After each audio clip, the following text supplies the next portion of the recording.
Hello বন্ধুরা, আজকে আবার নিয়ে আসলাম আমি মটন কষা। তো আপনারা দেখেন আমি মটন কষা কীভাবে রান্না করি। তার জন্য নিয়ে নিলাম লঙ্কা, ধনে আর জিরা, আর এইখানে নিলাম হলুদ গুঁড়া, শুকনো লঙ্কা, তেজপাতা, তারপর রসুন, পেঁয়াজ আর আলু কেটে নিলাম। এখন আমি একে একে মশলা করে নিব। তো লঙ্কা বেটে নিলাম, এখন নিয়ে নিব ধনে আর জিরে একসঙ্গে বেটে নেব। তো দেখেন আপনারা, বাটা মশলার রান্না অনেক টেস্ট হয়।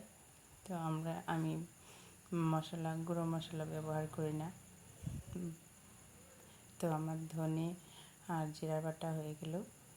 এখন আমি বেটে নেব। পেঁয়াজ নিয়ে নিলাম অল্প, আর এখন নিয়ে নিলাম অল্প রসুন।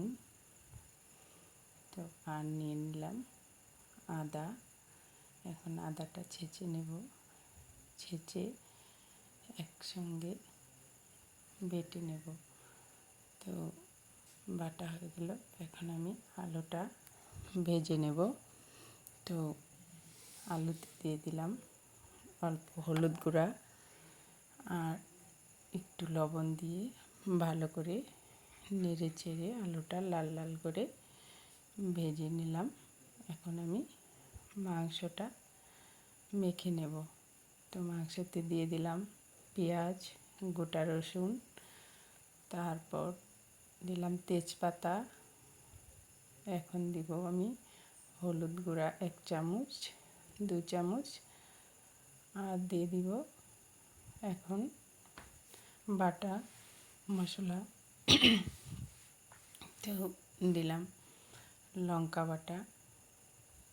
তো লঙ্কা বাটা দিয়ে দেওয়া হয়ে গেল।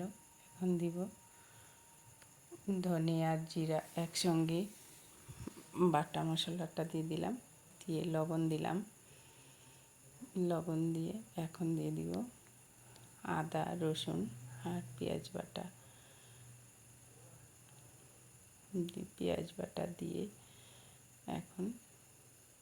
এখন দিব আমি তেল। তেল দিয়ে ভালো করে মেখে নিব। মেখে এখন আমি ফোড়নে দিয়ে দিলাম শুকনো লঙ্কা, তেজপাতা আর গোটা জিরা। লাল লাল হয়ে গেল। এখন আমি দিয়ে দিলাম পেঁয়াজ। তো পেঁয়াজটা আমি কম আঁচে একটু লাল লাল করে ভাজবো। ভেজে পেঁয়াজটা যখন একটু লাল লাল হয়ে যাবে, তো লাল লাল হয়ে গেছে প্রায়, এখন আমি দিয়ে দিব মাংস। তো মাংস দিয়ে দিলাম, দিয়ে এখন আমি একদম কম আঁচে ভালো করে কষিয়ে নেব। কষানোটা যেন বেশি আঁচ থাকলে কড়াতে লেগে যেতে পারে, তার জন্য আমি অল্প একটু জল দিয়ে দিলাম, দিয়ে আস্তে আস্তে কষিয়ে নেব। মাংস যত কষানো হয় তত কিন্তু মাংসর কালারটাও ভালো হয় আর মাংসটা টেস্টও হয়। তো আপনারা এইভাবে রান্না করবেন, অবশ্যই ভালো হবে। তো এখন আমি একটু ঢেকে দিলাম।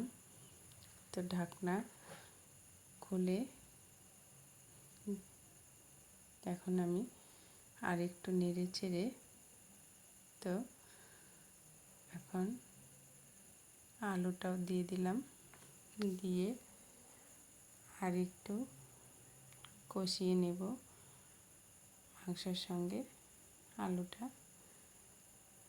নিয়ে কষানো প্রায় হয়েই গেল।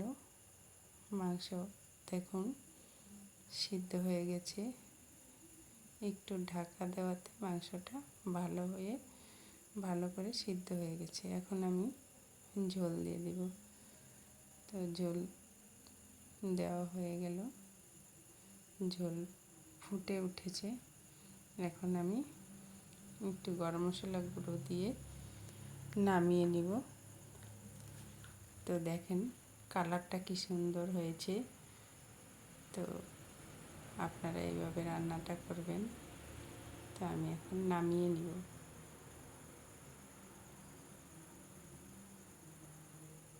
তো আজকের মতো বাই বাই।